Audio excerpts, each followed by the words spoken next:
एक अधिकारी जिसने पेट्रोल पंप पर जब कार्रवाई की तो पेट्रोल पंप का मालिक नाराज हो गया। नाराजगी इतनी बढ़ी कि कहासुनी हो गई और कहासुनी इतनी बढ़ी कि उसने इस अधिकारी पर गोलियां चला दी।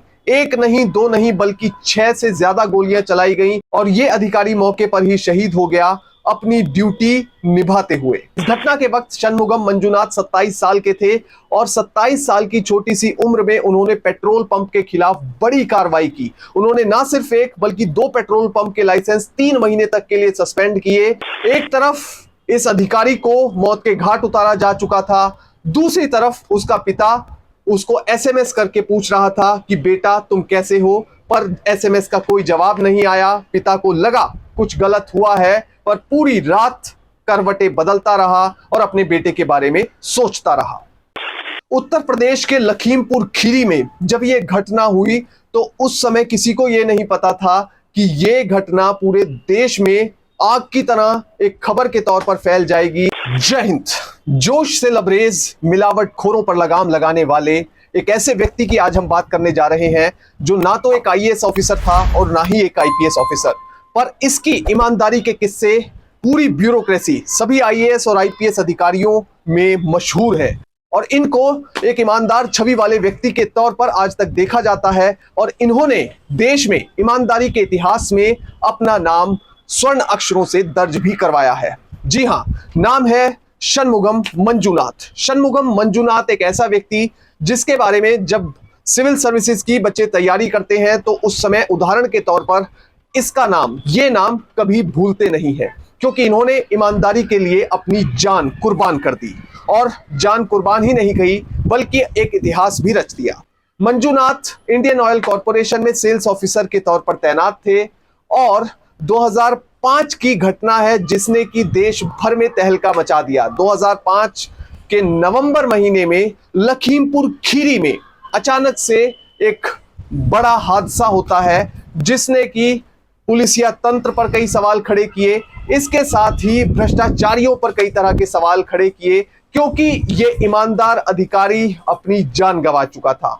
शनमुगम मंजुनाथ ने मिलावटखोरों पर बड़ी कार्रवाई की थी। अब सबसे पहले आपको बताते हैं कि आखिर हुआ क्या था। उस दिन नवंबर महीने में साल 2005 में हुआ ये कि अचानक से रेड मारने के लिए शनमुगम मंजुनाथ पहुंचते हैं लखीमपुर खीरी के एक पेट्रोल पंप पे और उन्हें कहते हैं कि आप गैर कानूनी काम कर रहे हैं, क्योंकि उनका लाइसेंस 3 महीने के लिए शनमुगम ने सस्पेंड कर दिया था और वो 3 महीने तक कोई भी काम, कोई भी ऑपरेशन पेट्रोल पंप में नहीं चला सकते थे। पर इस पेट्रोल पंप ने 1 महीने में ही काम करना शुरू कर दिया था, जिस वजह से शनमुगम वहां पर पहुंचे, उन्होंने रेड मारी और उनकी कहासुनी हो गई पेट्रोल पंप के मालिक से। बस फिर क्या था, पेट्रोल पंप के मालिक ने उन्हें गोली चलाकर मौत के घाट उतार दिया और एक ईमानदार अधिकारी इतिहास बन गया। पर इस इतिहास में कुछ अच्छा सीखने को नई पीढ़ी को भी मिला, मगर एक जो बुरा पक्ष सामने आया कि जब इस अधिकारी को मारा गया तो उस समय इनके साथ कोई ऐसा व्यक्ति मौजूद नहीं था जो इन्हें बचा सकता। अब शनमुगम बचपन से ही पढ़ने में बहुत ही अच्छे और ब्राइट स्टूडेंट थे। केंद्रीय विद्यालय से पढ़ाई की, केंद्रीय विद्यालय बीईएमएल नगर, कोलार गोल्ड फील्ड्स, वहां पर वो पढ़ते थे और वहां पर पढ़ाई में बहुत अच्छे थे। टीचर काफी तारीफ किया करते थे। उन्हें उम्मीद थी कि शनमुगम बड़ा होकर कोई अच्छा अधिकारी बनेगा।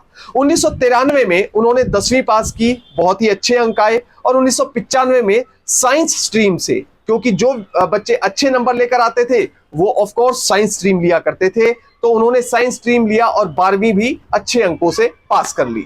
अब उसके बाद मौका था कि आगे फ्यूचर में किया क्या जाए, तो फ्यूचर में उन्होंने सोचा कि मैं कंप्यूटर साइंस इंजीनियरिंग करूंगा और कंप्यूटर साइंस इंजीनियरिंग की डिग्री करने चल दिए और उन्होंने ये डिग्री की Shri Jaya Chamarajendra college of engineering Mysore से उन्होंने ये डिग्री की और वहां पर भी काफी अच्छे अंक उनके आए। कॉलेज में उनका नाम था कि शनमुगम पढ़ने में काफी अच्छा लड़का है और अपनी रेपुटेशन काफी उनकी अच्छी थी। वहां से डिग्री पूरी करने के बाद शनमुगम के पास मौका था कि वो नौकरी कर सकते थे, पर उन्होंने सोचा कि यहीं पर नहीं, मुझे आगे भी पढ़ाई पढ़नी है। वो फिर एमबीए करने के लिए गए और एमबीए उन्होंने आईआईएम से किया। आईआईएम लखनऊ, जो कि देश का एक प्रतिष्ठित इंस्टीट्यूट है, वहां से उन्होंने एमबीए किया और आईआईएम से एमबीए करने के बाद उनके पास जॉब्स के, नौकरियों के कई मौके थे, प्राइवेट कंपनियों में कई जॉब ऑफर थे। पर उन्होंने सोचा कि मैं प्राइवेट कंपनी में जॉब नहीं करूंगा बल्कि देश की सेवा करूंगा।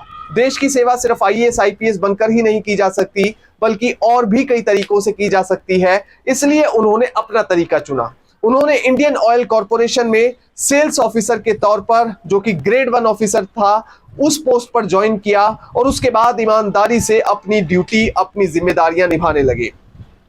अब जब ईमानदारी से शनमुगम काम करते तो ये बात भ्रष्टाचारियों को बहुत चुभा करती थी। उसके बाद लगातार सिलसिला चलता रहा, नौकरी चलती रही, सुबह होती है, शाम होती है, उम्र यूं ही तमाम होती है। इस पूरी फिलॉसफी पर बिलीव करते हुए शनमुगम रोजाना काम करते, ईमानदारी से काम करते और पिताजी ने भी यही सिखाया था कि ईमानदारी के रास्ते पर चलना है। पर 27 साल की उम्र में यह लड़का ईमानदारी का नया अध्याय लिख देगा, यह किसी को पता नहीं था। 19 नवंबर साल 2005 को अचानक से ऐसा हुआ जिसने पूरे देश को हिला दिया। आईओसी लखनऊ में शनमुगम काम करते थे, क्योंकि आईआईएम लखनऊ में पढ़े थे तो इंडियन ऑयल कॉर्पोरेशन के लखनऊ ऑफिस में ही उनकी जॉब लग गई थी। और लखीमपुर के 2 पेट्रोल पंप को उन्होंने 3 महीने के लिए उनका लाइसेंस सस्पेंड कर दिया था, यानी कि 3 महीनों तक वो कोई काम नहीं कर सकते थे। अब ये जो बात थी वो मिलावटखोरों को, इन पेट्रोल पंप के मालिकों को बुरी लगी, क्योंकि इनके लाइसेंस जो सस्पेंड किए गए थे वो इसी वजह से किए गए थे कि इस पेट्रोल पंप पर मिलावटखोरी होती थी और इसका शनमुगम को पता लग चुका था। इसके बाद यह सिलसिला ठीक ठाक चल रहा था, पर 1 महीने बाद एक पेट्रोल पंप ने काम करना शुरू कर दिया और नॉर्मली पेट्रोल पंप पर पेट्रोल बेचने लगे। जब इसकी जानकारी शनमुगम को लगी तो वो अचानक से वहां पर रेड मारने पहुंच गए। और जब वो रेड मारने पहुंचे तो उन्होंने देखा कि वहां पर खुलेआम काम चल रहा है और जो सरकारी ऑर्डर है जो कि उनकी ओर से जारी किया गया था उसकी बिल्कुल भी तामील नहीं किया जा रहा, उसको बिल्कुल भी वैलिड नहीं माना जा रहा। इसके बाद शनमुगम ने पेट्रोल पंप के कर्मचारियों और मालिकों को काम रोकने के लिए कहा। मालिक गुस्से में आ गया, कहा सुनी हुई और उसके बाद उसने गोली निकाल ली, पिस्टल निकाल ली। और थोड़ी देर बाद जब गर्मी बढ़ी, गर्मा गर्मी हुई, कहा सुनी हुई, उसने शनमुगम मंजूनाथ के ऊपर गोली चला दी। एक नहीं बल्कि 6 से ऊपर गोलियां शनमुगम मंजूनाथ पर चलाई गईं और उन्हें एक गाड़ी की पिछली सीट पर बैठा दिया गया।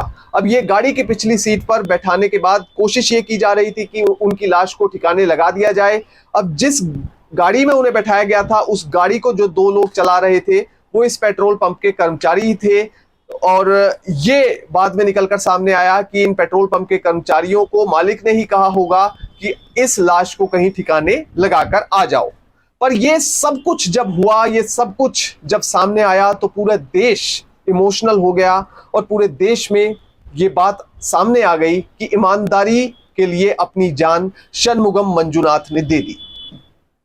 अब पुलिस ने दोनों को, जो लोग थे जो कार चला रहे थे, उनको अरेस्ट कर लिया। पूछताछ की गई तो पता चला कि जो पेट्रोल पंप का मालिक था जिसका नाम पप्पू था, उसने जो है ये सब कुछ खेल रचा था, उसने ही गोली चलाई थी, उसने ही शनमुगम को मौत के घाट उतारा था। तो कुल 7 और आरोपी, जो पेट्रोल पंप का मालिक था पप्पू और उसके साथ 7 और आरोपी गिरफ्तार किए गए, उन पर मुकदमा चलाया गया। इस बीच मंजूनाथ के पिता, जब ये हादसा हुआ, मंजूनाथ के पिता लगातार उनसे संपर्क करने की कोशिश कर रहे थे। 3 दिन पहले उन्होंने मंजूनाथ से बात की थी और उसके बाद मंजूनाथ के पिता घटना वाले दिन कोशिश करते रहे, बेटे को एसएमएस किया, हाउ आर यू, आप कैसे हैं, पर उस एसएमएस का कोई जवाब नहीं मिला।